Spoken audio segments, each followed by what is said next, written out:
Bonjour à tous et bienvenue sur Vélizy TV. Bonjour. Voici les titres de la semaine. Qu'est-ce que tu fais là toi? Bah je voulais juste savoir ce que ça faisait d'être plus grand. Mais c'est ma présentation. Allez, image. Un petit tour tout d'abord par la soirée caritative de l'association Les Bagouzes à Manon. Nous nous rendrons ensuite auprès de l'ESV Élan de Solidarité Vélizy pour son deuxième atelier Kids. Nous partirons après découvrir le bus Maïf Numérique Tour qui a fait étape dans la ville cette semaine. Et enfin, un grand moment d'émotion avec la 13e édition du Festival d'Arts Martiaux. Comme chaque année, les Bagouzes à Manon organise une soirée caritative au profit de la recherche contre les cancers des enfants. Pour cette année, l'association avait trouvé une ambassadrice de choix en la qualité de Marion Joffre, championne du monde en nage et en eau glacée. Category Heroes.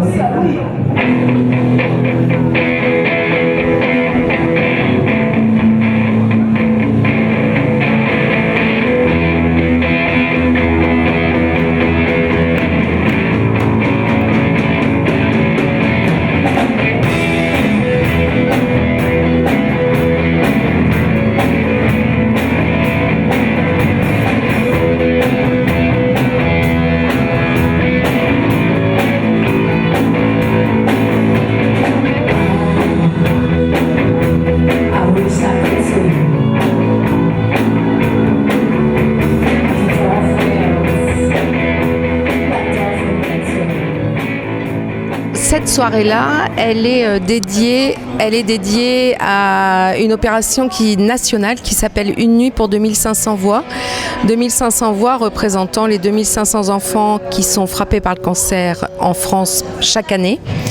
Il faut rappeler qu'il y en a 500 qui meurent chaque année. Les Bagouzes à Manon organisent tous les ans une soirée à l'occasion de la journée de sensibilisation sur les cancers de l'enfant, qui est une journée mondiale, qui est le 15 février. Et cette année, on a souhaité s'associer à toutes les autres associations qui ont rejoint le collectif Une nuit pour 2500 voix, partout en France. Et il y a quasiment une cinquantaine de concerts en France depuis le début de la semaine pour les enfants qui se battent contre le cancer. Au niveau de la recherche actuellement en France, on est à 80% de guérison pour les cancers de l'enfant, de l'adolescent et du jeune adulte, qu'on rapproche des cancers de l'enfant, donc de 0 à 25 ans à peu près. Et donc la recherche, c'est d'essayer maintenant de trouver des solutions pour les 20% d'enfants qu'on n'arrive pas encore à guérir. On a un compagnonnage de longue date avec les Bagouzes à Manon qui nous accompagne depuis plus de 10 ans. Et c'est absolument formidable parce que chaque année ils nous soutiennent, chaque année ils nous aident et ils nous permettent d'avancer, de faire des progrès.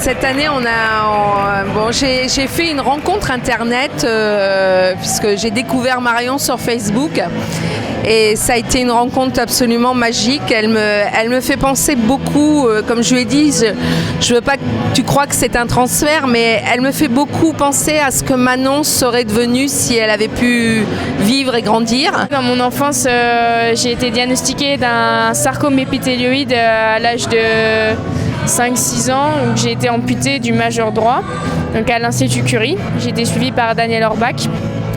Et au fil des années, j'ai eu beaucoup d'examens pour savoir si tout allait bien, que la maladie ne revenait pas. Et puis j'ai fini ma rémission en 2016 environ. Et depuis, je suis considérée comme guérie. Et maintenant, en fait, quand je nage, je pense principalement aux enfants et j'ai envie de leur montrer une lueur d'espoir ou de leur apporter tout ce que je peux en fait à travers mes défis. Donc mon objectif à la fin de la traversée de la Manche, c'est d'apporter un chèque pour le 5e étage de l'Institut Curie, le service pédiatrique. Elle a ce sourire merveilleux et magique, elle a cette joie de vivre chevillée au corps et cette sensibilité et cette maturité qui font que voilà, je me suis lancée, je lui ai envoyé un petit message, on discutait, je likais très souvent ses publications, je lui avais envoyé plein de petits messages pour l'encourager et je lui ai dit, écoute Marion, est-ce que ça te dirait d'être ambassadrice des Bagous à Manon? Il s'avère que pour traverser la Manche, j'ai besoin d'un équipage. J'ai de la place sur mon bateau et je te demande si tu veux bien faire partie de mon équipage.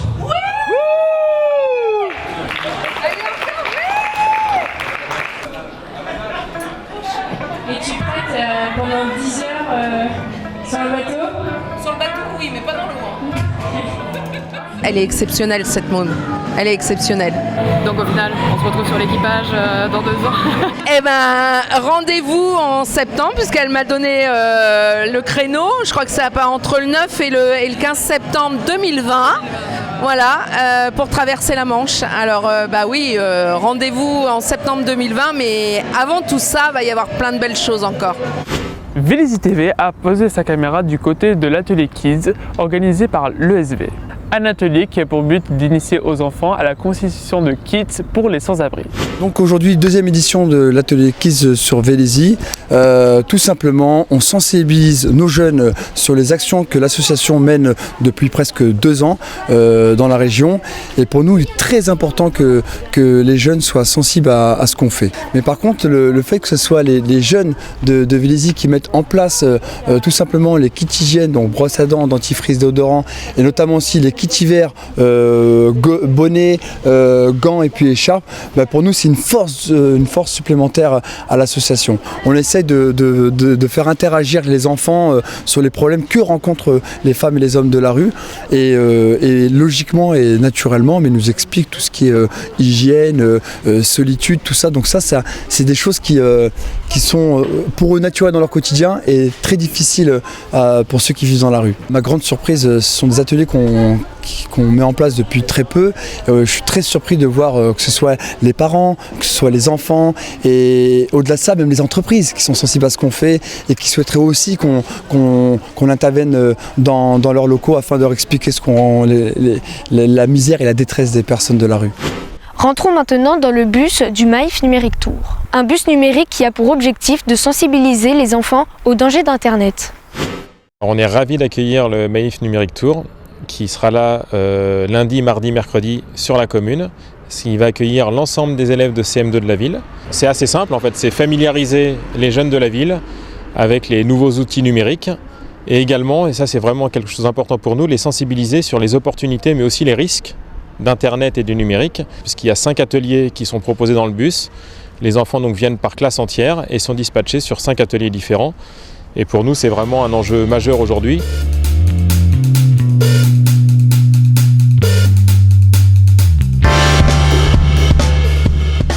L'idée, c'est que d'abord, pour l'accès à l'éducation pour tous, la Maïf est très engagée depuis plus de 15 ans. Donc on a créé des choses, des applications, et donc on voit bien l'utilité du numérique dans tout ça. Et puis on s'est posé la question, que faire pour les gens qui sont un peu éloignés de ces nouvelles technologies, et comment on pourrait leur faire appréhender ces nouveautés. Comment est-il accueilli à chaque fois ce Maïf numérique? Alors, plutôt bien, parce que je me suis permis ce matin de lire attentivement le livre d'or, et dans toutes les communes où il est passé, ça a été un succès.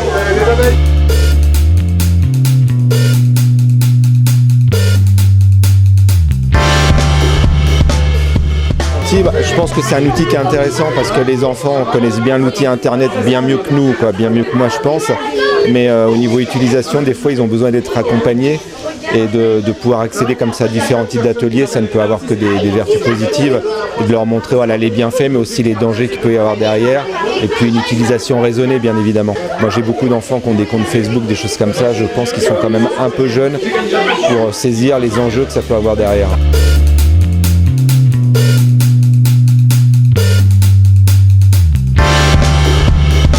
On est sur de la sensibilisation à l'utilisation d'Internet, l'utilisation éclairée d'Internet. Le message il est assez clair, c'est que Internet c'est pas le mal, mais il faut l'utiliser de manière intelligente et savoir les risques qu'on prend.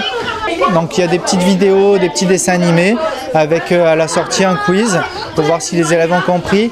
Il y a un jeu, les incollables, pour les quadragénaires, ça va leur rappeler le petit éventail avec les questions dessus. Donc là, il est virtualisé depuis quelques temps avec Quant, qui est un outil de recherche aussi intelligent et donc vraiment de la sensibilisation aux usages de manière ludique.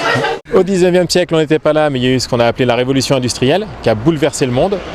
Et aujourd'hui, on s'en rend peut-être pas compte tous les jours, mais on est en train de vivre la révolution digitale, qui sera exactement de la même ampleur, parce que ça change vraiment nos modes de vie, notre façon de travailler, notre façon d'évoluer dans la société. Donc c'est une véritable révolution, et il faut donner les clés aux plus jeunes pour pouvoir demain, dans le monde qui sera le leur, pouvoir se développer le plus facilement possible. Après 8 ans d'absence, le festival d'arts martiaux a fait son grand retour avec ses 6 disciplines et ses 140 participants. Un spectacle qui nous a mis plein la vue. Ha!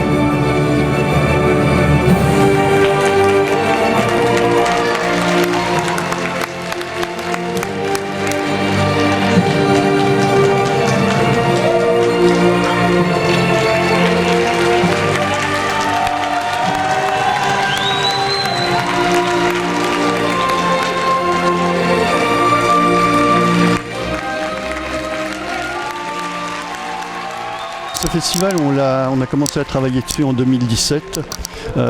Il a vu le jour se concrétiser en tout cas en début 2018 et depuis on a un peu plus d'1 an de travail pour tout organiser.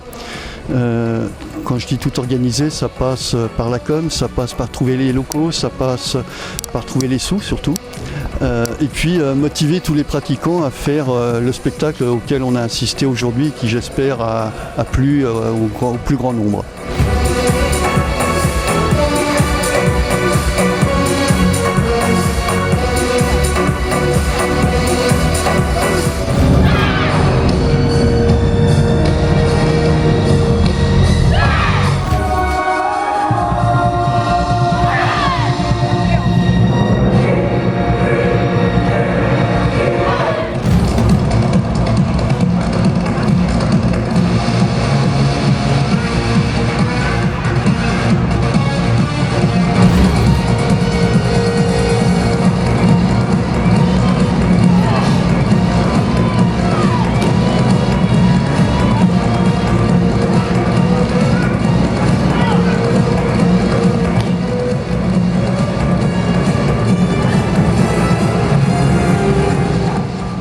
On a souhaité que ce festival ne soit pas un festival classique. On s'attend avec les arts martiaux à des choses très simples, très classiques, très codifiées. Et on a voulu un peu dépoussiérer tout ça. Donc on a fait appel à un metteur en scène dont c'est le métier. Il s'occupe notamment de la mise en scène des spectacles chez Disney, des spectacles qui sont organisés, qu'il organise parfois aux États-Unis.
Et puis surtout, on a voulu profiter de son expérience en tant que danseur et maintenant pratiquant d'arts martiaux pour donner un coup de poussière finalement à tout ce qui est arts martiaux et montrer que les arts martiaux, ça peut être quelque chose d'amusant, ça peut être quelque chose de sympa à voir en dehors de casse, de kata, de choses comme ça.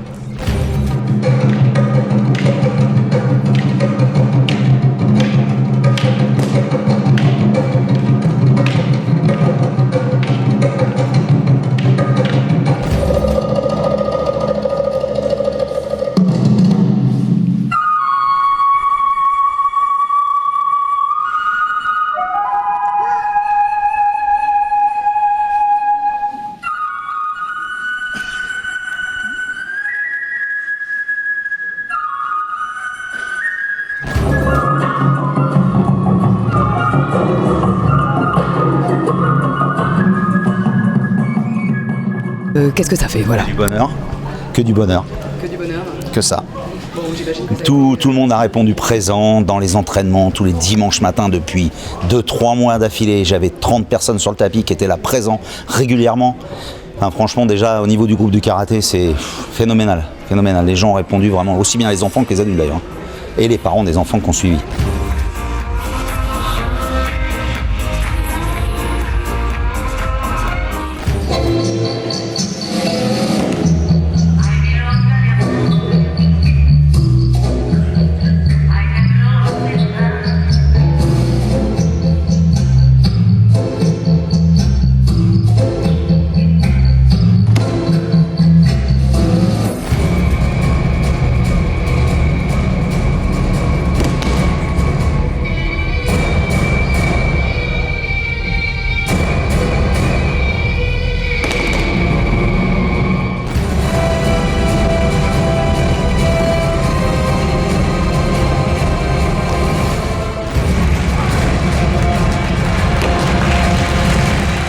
j'imagine que ça a dû être un sacré travail. Beaucoup de travail, des heures, et par ce temps-là, on n'a rien fait d'autre. Alors qu'il y a, des prochains, des dates importantes prochainement pour les grades et tout ça, mais bon, ça fait partie du jeu. Et puis j'avais beaucoup à cœur de refaire ce festival pour des personnes justement, dont Alain Garcès, on pense beaucoup à lui.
Bon Angelo, il se passe quoi ce week-end à Vélizy?